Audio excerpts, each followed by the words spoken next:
Hello there, everybody. I'm WaitWhat, and this is Juniper's Knot. Now, if you notice from the little thing at the beginning, this is made by Dischan. And if you remember, those are the same guys who brought us the awesomeness that was Dysfunctional Systems, Episode 1, Learning to Manage Chaos. So this is just a little side game. I think it said took a month for them to make. It's free and all that, so you guys can all go play it. I don't know anything about it. I just know it's made by the same people who did that other awesome game, and I think it's pretty sure, considering everything, it's another visual novel, so let's get into this. If I don't die.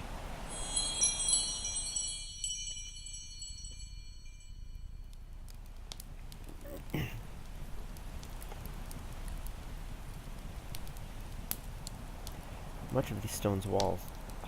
I just can't talk, can I? Much of these stone walls and floors have weathered into dirt and dust, revealing the foundation. Much of the ceiling, too, has crumbled to the ground, layering in flecks and bits. Flecks? Okay. Below me now is such tired soil. Tired soil. There isn't much to do here, but burn dead leaves and wait. Watch smoke rise, curl up fresh and tickle the inside of your nose. Dull as bones it is. But what can I do? I'm stuck. Some might say cursed. I'd rather say bound. I don't like to think very much about it. I kneel to the small fire I've started, taking up a few embers and loam into my palm. Isn't this glow that stirs me and reminds me that my heart is still beating? It's this glow that stirs me and reminds me that my heart is still beating. I bring the scorched earth close to my face, shut my eyes and breathe it in. I taste it and spit. It's barren. I'm probably going to wait here forever. What? So I'm a demon chick? Works for me. There's an unnatural rustling not far off. West? West, What is it? Who? Another here? My eyes sharpen and my ears perk up. I feel my heart thumping in my throat.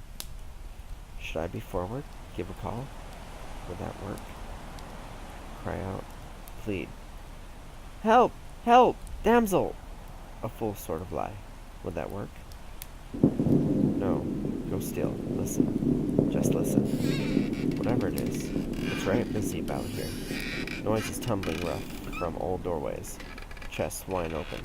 Shops and homes are explored. A scavenger, then? Someone found this place? Tut. Hearing these sounds is just odd.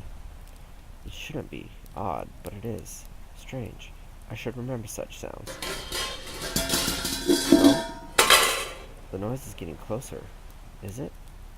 Am I imagining this? No.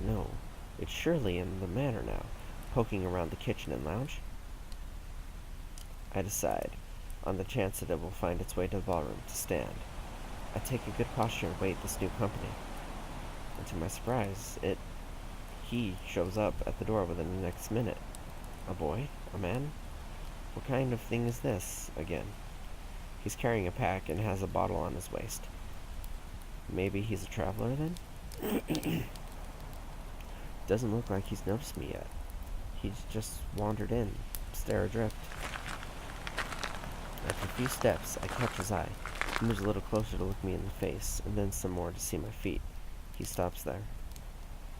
He's staring now, and doing nothing more. Come here. This is interesting. What's in the menu? That's in the menu. Okay. As if realizing something, he stiffens. His heart beats loud in the air. I need your help, so come on, come here. He doesn't bend. What is he up to?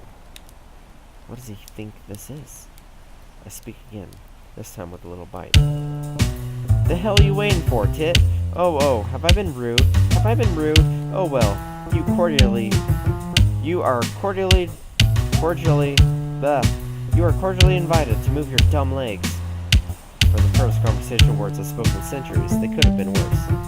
He shakes with fear and stands back. A fiend? Slow, are you? What does it matter? What are you pissing your trousers for? Get over here. Ah, no way! You'll eat my soul! A what? A smile cracks along my face. Ha! Ha ha ha! Ha! Your soul? Oh my, oh my, oh my, oh my. When was it last that I laughed like this? I grin so brightly, watching, chuckling while he shrinks back a little and a little more.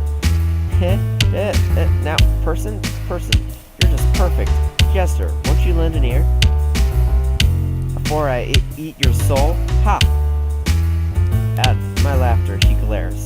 Stilling himself, he answers me. You're not catching me, demon. Got that? I've read the stories. I'm tired, but I ain't stupid. Am I that famous? Tut, mercy, I left the mark. You know what I mean. Hell, I really don't. Fiends, devils, demons, all y'all. I know how it is. And how is it? You're all foul, and you try to trick people. Trick you? Trick? Ah! Oh, I really just can't believe it. What's happening in the years I've been gone? And what if I'm not trying to trick you, person? What if I just want to hear you? Just want to hear me? What the hell? Like, what's it you've read, lad? Do tell. I'd love to hear a story. I'm a little bored. I think I'll just leave. You turn tail on a bloodthirsty, wicked fiend? Look, I know something dirty when I see it. You ain't fooling no one. Ah ha ha ha. He's so precious. Alright. I'll tell you what. I'll tell you. Like all us fiends, devils, demons, I'm plainly trying to win your extravagant soul through my dastardly wit. Honestly true, I'm a rook.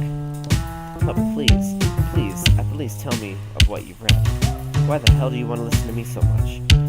Because I am bored. In your voice, your voice, I swoon. Bah, horse feathers. I really do want to listen. Would you be so kind? He's genuinely considerate. Such a delight. I do want to hear from him. In the meantime, I look over him a little more finely. He's got a fair face, but through the fabric of his shirt, I can see that he's muscled. A surprise. Even the soldier boys seem to be a bit lean back in the days I rode at Marley. I wonder what he does. Either I can't read, how they're saying things is weird, or both, but I wonder what it is he does. He smells like an animal, in the most pleasant way that can be said. It's quite good. Also, he has the faintest hint of watercress about him, mingled with black oil. What a peculiar lad. Ha.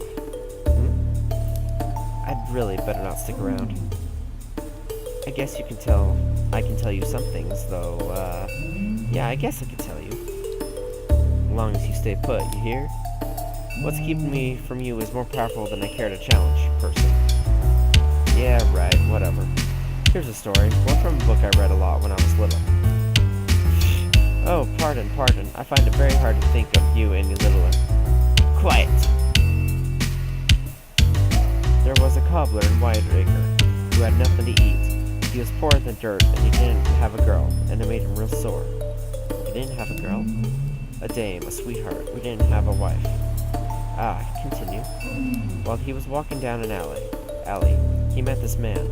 He had on a dark cloak with a hood that covered his eyes, and the cobbler couldn't make heads or tails of it. He stopped and asked the cloakman if he'd like his shoes worked on. That's stupid. Why would he do that? Because he needed all the work he could get. Well, he should have gone around ruining shoes if what he needed was work. The cloakman said he wasn't wearing shoes, but he could use a new pair.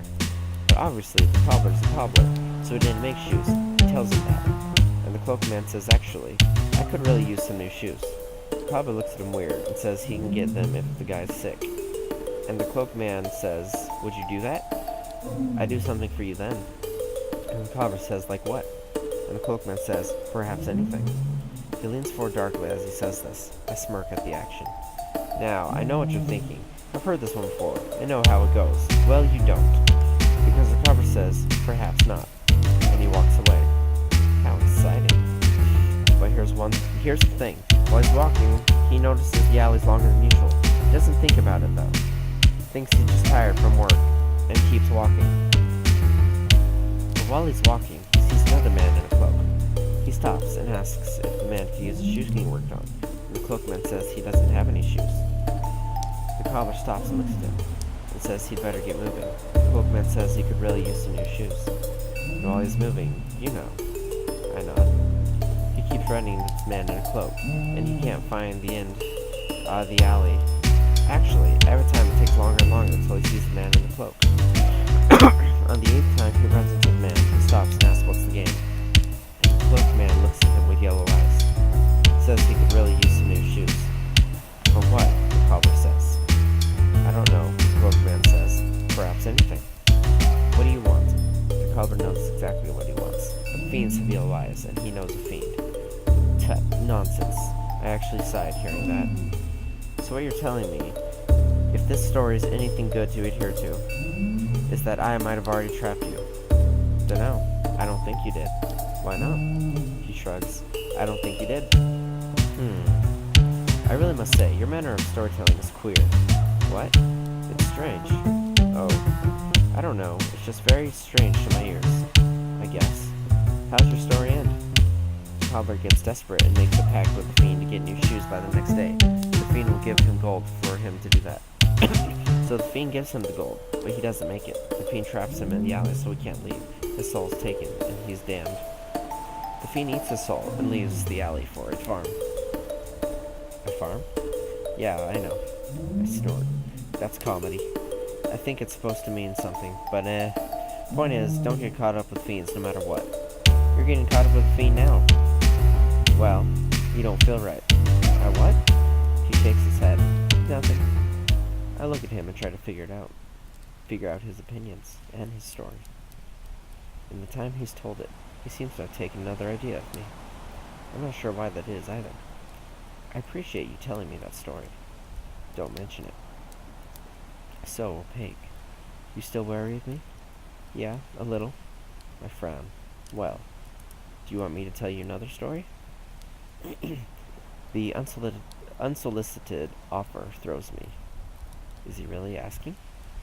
But no, if I'm too eager, I can't ask for that. No. I pause. No, I'm fine. If you say so, I'm gonna go now. Go? Yeah. I have to go, so I'm going. He begins to turn around. Stay. Please stay. Please. I won't take your soul. Honest, I won't.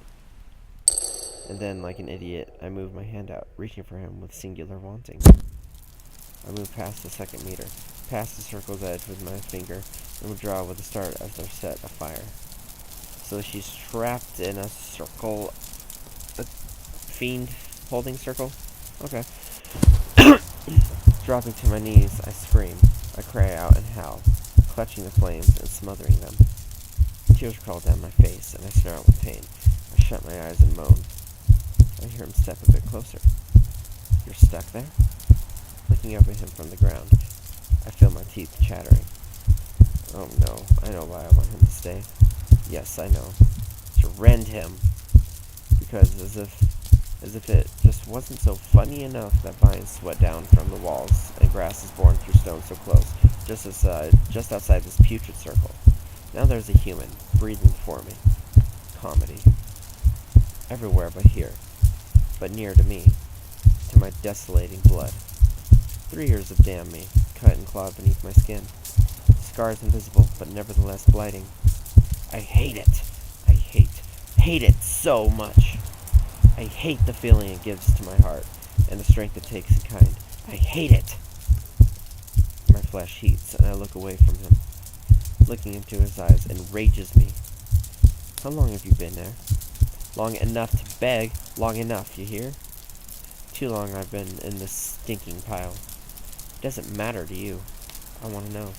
Well, I don't want to tell. Sorry, miss. Miss? I take a look at my clicking, stuttering hand, my sight still blurred with tears. It's sizzling. Small blazes dance between the fingers. I take my tongue to it, soothing the burns. You're a bold one, calling me a flap. What? Huh? No, you're no flapper, lady. It means something different now? Miss is just what you're supposed to call older ladies, out of respect. Lapping the flames from the back of my hand, I glance at him. That right? Are you okay? I suck my ring finger and squint. What's that?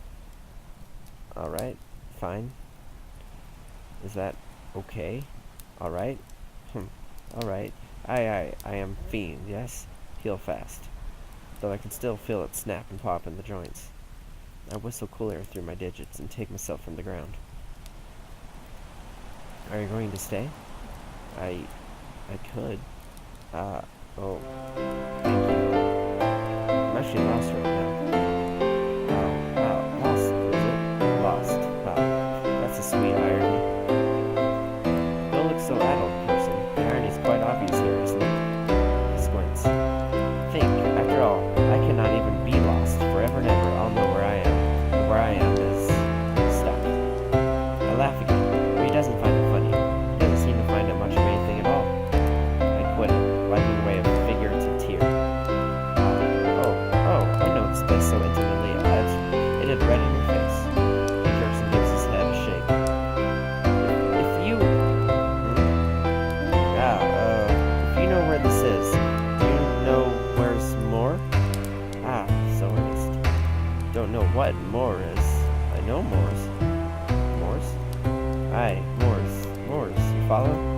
I don't know what those are. My, ain't this a right dizzy jig we're dancing?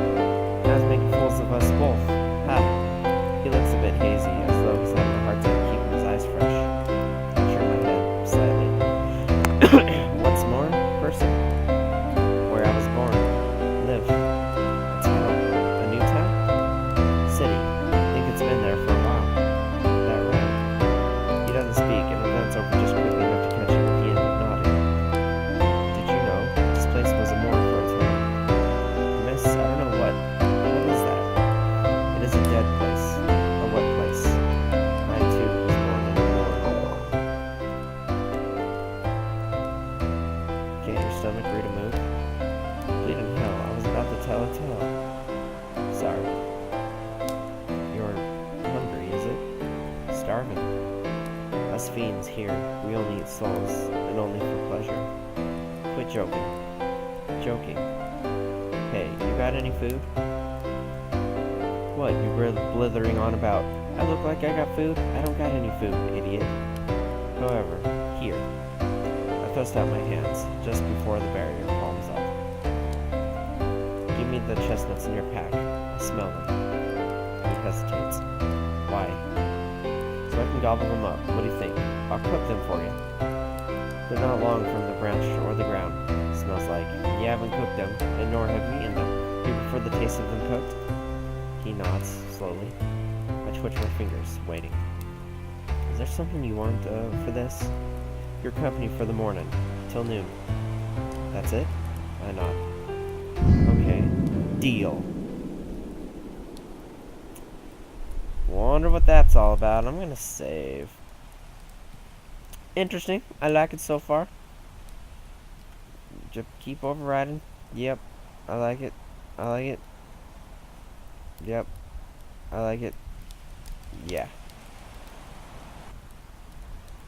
But we're gonna continue. Deal. His words spoken like a knell. It resonates deeply, echoing, and shakes ash from the walls. Startled, the boy covers his mouth. Deal, was it? I smile. Here. Did I just... Aye, you made a pact. Shaking his head, he sighs. Wordlessly, carefully, he takes off his pack and opens it up. Withdrawing a bushel of nuts in 2 hands, he moves forward. I look down at him, still waiting. And, with steady movements, he brings his hands to mine. He holds my gaze, and I don't move at all. But I do think... wait, couldn't I just, you know, quickly, just... My hands tense, but it ends with a thought. He drops the heap into my palms. My fingers curl around it. Again, I turn up my lips. Seeing this, he hops back. Give me a moment. I take all but one into my left hand, holding the last between my right thumb and forefinger. Opening my mouth, I bring it between my teeth and puncture it with one of my fangs. I bite through the shell, making a rough cut from one side from one end to the other and take it out. Observing the inner flesh of it, I spit out the shreds. Satisfied, I go on to carve the second, third, fourth, and so on. When I've finished, I hold the chestnuts aloft and make a hearth of my hand. This will take a while, person, but not so long. Might we talk some? Sure. Then have a seat. Where did we leave off before your stomach so rudely interrupted? He sits, chin on his knees, and eyes half-lidded. More something? Ah, yes. I'll tell you a story about Moors, in return for yours. The rather story. A chat'd be nice, eh? Save you a story for a bit later. What do you want to talk about? Moors. Oh, right. My Moor. Mine. There really isn't much to say, come to think of it. You said you were born there? Aye, like all fiends, I was born in waste. You've read about us, aye?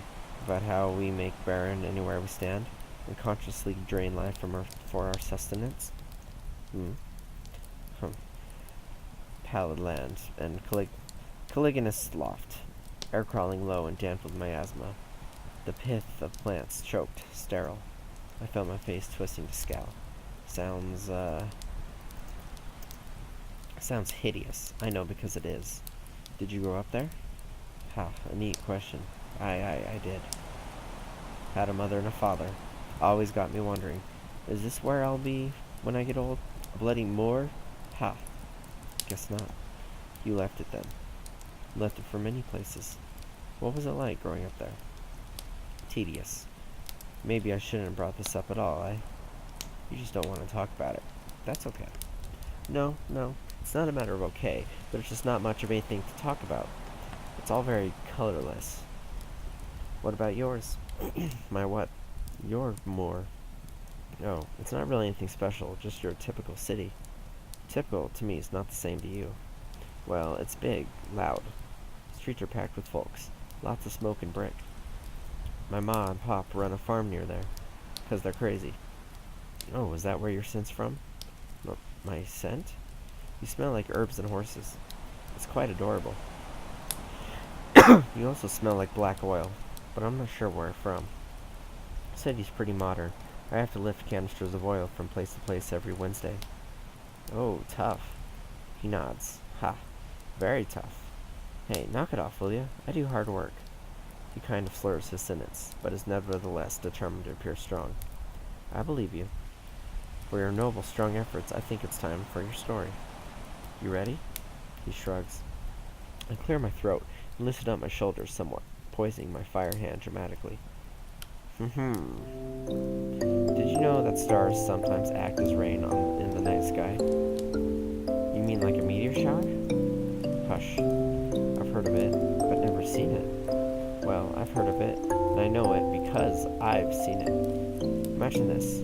Thousands of lights, and they all bleed along the cold cerulean mirror above, slowly, very slowly. Follow? They are so very slow that as they make the long stretch out above you, you hardly notice their drag. It is an impeccable slowness. Imagine it. He nods, very slowly, and nods another way, drifting into my memory. And flash! I flare the fire in my hand, the chestnuts wax, splitting and crackling. He jumps, the light catching in his eyes. Flash! Ha! Flash! Flash! With each of these words, I stoke the flames. They lick up and dance wildly. Each single, brilliant streak cuts through the lights, independent and free. And then, it dies.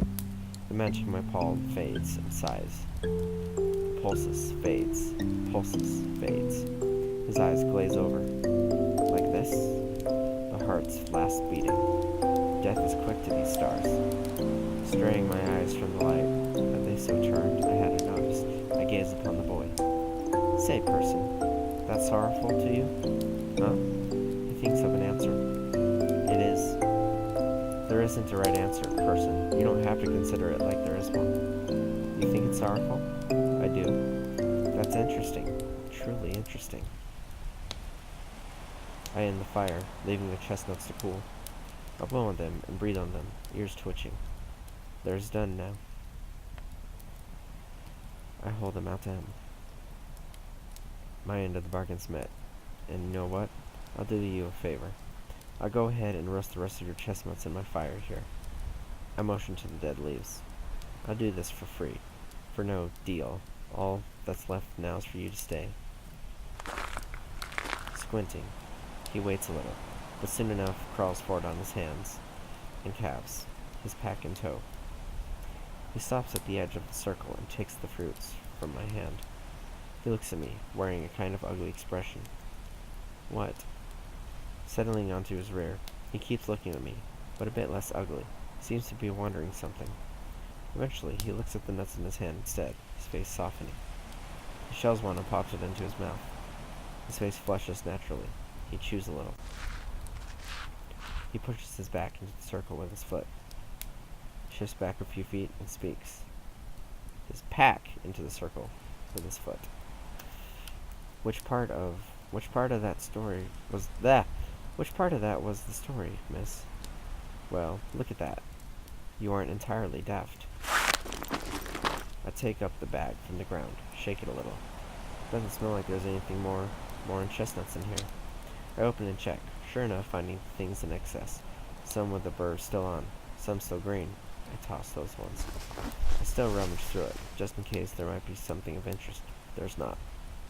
'Twas a preamble, 'twas. There's a story to it for certus. I told you I've seen this. Blinking, he nods. With a hollow sound, I crack one of the chestnuts apart in my mouth.